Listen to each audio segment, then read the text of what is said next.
Africa is the most fragmented continent in the world. I sat in Abuja 18 years ago listening to you give an address at the AU summit at the time, and you received a rousing reception to your speech when you criticized African leaders who tend to hang on to power and destroy their countries, destroy democracy. Today, they're actually looking at you as one of those people. No, hanging to power undemocratically. I'm not in that situation. I'm not hanging. I am here because people voted for me last time. And the other time, and the other time. In the last election, when you secured 59, nearly 60% of the vote, it means that there's 40% of Ugandans who actually don't want you to stay on, and you stayed on, and now you want to even carry on even further. Yeah, but the 40%, yes, but there are also 60%. So unless you want to introduce dictatorship of the minority, the 40% should not override the 60%. Don't you feel that Uganda might benefit from a new face? What we need, my young friend, is not just transitional power. It is transition of socio-economic conditions. I can tell you that Uganda is undergoing socio-economic transformation. Yes, we have not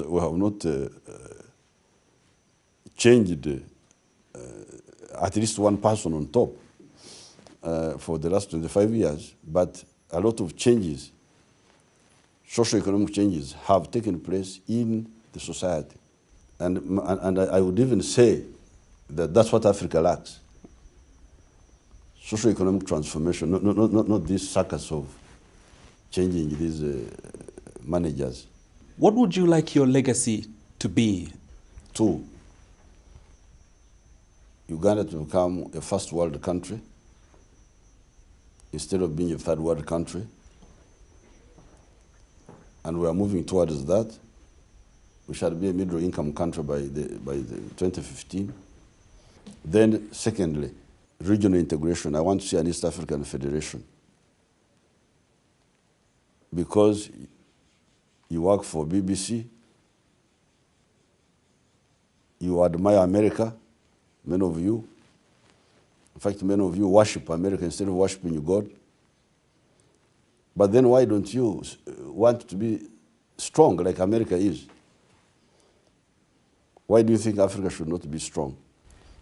And if the East African community integration is successful, 2012 or 2013, would you be able to walk around your lovely house here and say your work is done now? Absolutely, I would be very. Would you be able to sit with your cows? I know you love your cattle. I would be very pleased to come back here and look after my cows. And you'd be happy for someone else to be seated at that seat as president of Uganda and say, now you continue with the rest. A small president of Uganda here and another bigger president of East Africa somewhere else. I would be very happy to be here and support them.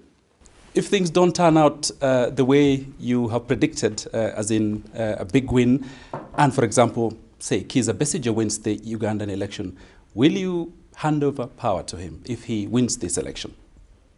NRM will win. I'm not the one who engages in hypothetics, because I know the terrain on the ground. We shall win. But if we were to lose democratically, of course, I would have to come and do my own things here. You would retire and you would hand over power to him? Of course, because power doesn't belong to me, it belongs to the people. So we may not have an Ivory Coast scenario where there's a president who's hanging in despite the fact that there is someone who's actually been legitimately elected and accepted by the international community? No, not in Uganda. And you don't foresee a Kenyan scenario where you want to say, can we share this seat?